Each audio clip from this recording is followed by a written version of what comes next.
तो दोस्तों, Thor love and thunder के ट्रेलर को देखने के बाद सभी मार्वल फैंस फिलहाल बहुत ही एक्साइटेड हैं, क्योंकि उसमें जो कुछ भी दिखाया गया है वो वाकई में होश उड़ाने वाला था। लेकिन दोस्तों, उसी के बीच इस ट्रेलर में कुछ चीजें ऐसे भी थे जिसको देखकर कई फैंस थोड़ा कंफ्यूज हैं। जैसे कि इस मूवी का विलन गॉर, जिसे लेकर कुछ ज्यादा ही हंगामा हो रहा है, क्योंकि गॉर के साइज को तो देखकर ऐसा नहीं लगता कि वो थॉर को किसी भी एंगल से बीट कर पाएगा।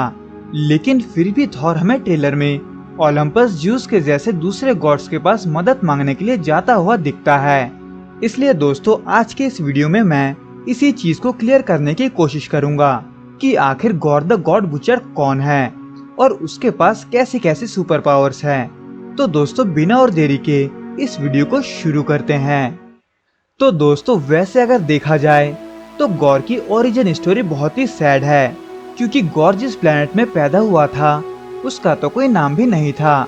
वहाँ पर हर दिन गॉर और उसके परिवार पर भूख से मरने का नौबत आता था, जो कि वहाँ के हर एक शख्स का कहानी था।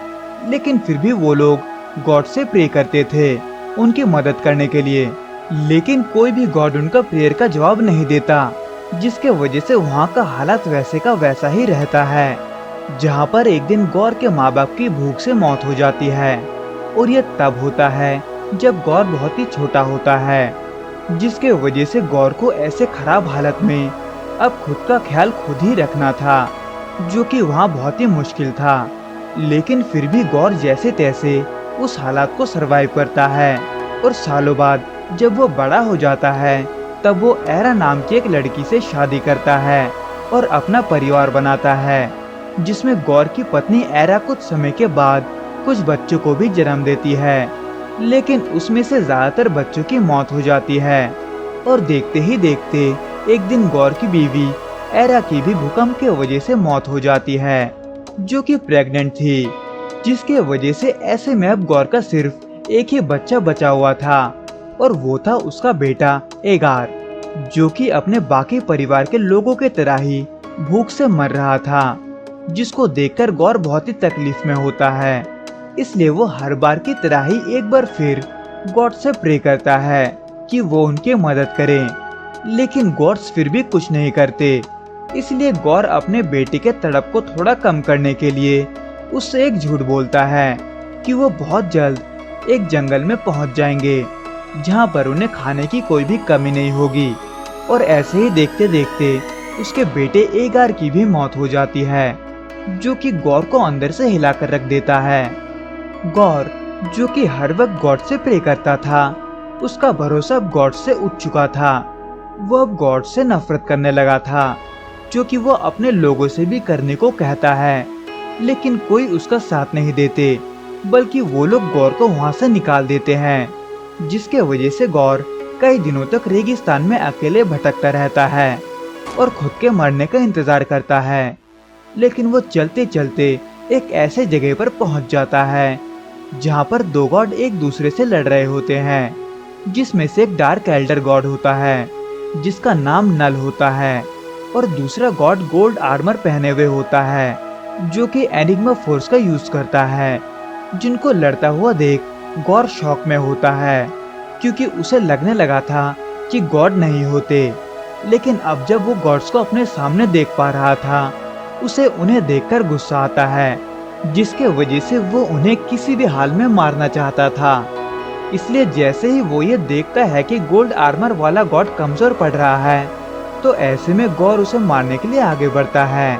हालांकि तब उसके पास कोई हथियार नहीं होता, लेकिन गौर उस दूसरे डार्क गॉड नल का तलवार उठा लेता है, जो कि एक डार्क एनर्जी में ट्रांसफॉर्म होकर गौर में समा जाता है, और उसके हाथ में एक नया तलवार बनकर सामने आता है, जिसे हम सभी the all black the नेक्रो sword कहते हैं, जिससे वो देखते ही देखते उस गॉड को मार देता है, जो कि गोल्ड आर्मर में गौर से मदद मांग रहा था, जिसको मारने के बाद गौर अब कोई मामूली शख्स नहीं रहता, बल्कि अब वो गौर द गॉड बुचर बन चुका था, जो कि आगे चलकर कई सारे गॉड्स को मारता है, जैसे कि God of fair, God of war और गॉड ऑफ डेथ जैसे कई सारे गॉड्स को। तो दोस्तों, ये तो था गौर द गॉड बुचर का ओरिजिन स्टोरी।